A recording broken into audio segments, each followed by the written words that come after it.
लालच बुरी बला बहुत पुरानी बात है। एक गांव में शेखर नाम का एक व्यक्ति रहता था। वह बड़ा मेहनती था, किंतु गांव में कोई रोजगार नहीं था। उसने सोचा कि मैं शहर चला जाता हूं, वहां मुझे मेरी योग्यता अनुसार मेहनत के पैसे मिल जाएंगे। यह सोचकर शेखर एक दिन अपने गांव से शहर की ओर, शहर बहुत दूर था। चलते चलते शेखर थक चुका था। शेखर इतना थक गया था कि अब उससे बिल्कुल भी चला नहीं जा रहा था और वह थक कर वहीं बैठ गया। तभी शेखर ने देखा कि वहां से कुछ दूरी पर एक झोपड़ी है और झोपड़ी में एक घोड़ा बंधा हुआ है। शेखर ने सोचा, क्यों ना इस घोड़े को किराए पर ले लूं और इसी से शहर चला जाता हूं। शेखर जैसे तैसे झोपड़ी पर तक पहुंचा। शेखर ने देखा वहां एक व्यक्ति खड़ा हुआ है।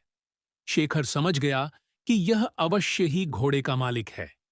शेखर उस व्यक्ति से बोला, मुझे आगे शहर में जाना है और शहर यहां से कई किलोमीटर दूर है। मैं बुरी तरीके से थक चुका हूं, तो क्या मैं आपका घोड़ा ले सकता हूं? इस पर घोड़े का मालिक झुंझलाते हुए बोला, तुम्हें क्या मैं घोड़ा ऐसे ही दे दूं? शेखर बोला, मैं आपसे घोड़ा फ्री में नहीं लूंगा। इसके बदले मैं आपको घोड़े का किराया दूंगा। घोड़े का मालिक बोला, मैं तुम्हें घोड़ा किराए पर तो दे सकता हूं, किंतु मुझे अभी दूसरे गांव जाना है। अगर तुम मुझे उस गांव तक छोड़ दो, तो मैं यह घोड़ा तुम्हें किराए पर दे सकता हूं। शेखर झट से तैयार हो गया। शेखर घोड़े पर आगे बैठ गया और घोड़े का मालिक पीछे। गर्मी के दिन थे, बहुत तेज धूप थी। दोनों चलते चलते थक गए और पसीने से तरबतर हो गए। शेखर बोला, बहुत तेज गर्मी है और थकान भी बहुत हो रही है। कहीं थोड़ी देर आराम कर लिया जाए। उन्होंने इधर उधर देखा, किंतु कहीं भी कोई पेड़ नहीं दिखा। तभी शेखर घोड़े घोड़े से उतरा और घोड़े के ही छांव में बैठ गया। शेखर थोड़ी देर ही घोड़े की छांव में आराम कर पाया था कि यह सब देखकर घोड़े का मालिक बुरी तरीके से जल गया।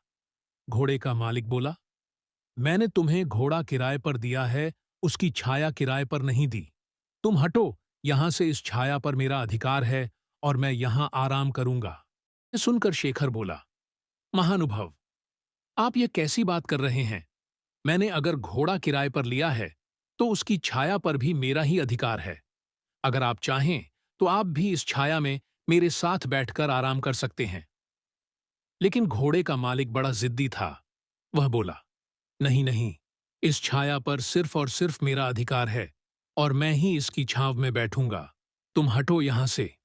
इतनी छोटी सी बात पर दोनों में जोर जोर से बहस होने लगी और बात तू तू मैं से हाथापाई पर आ गई।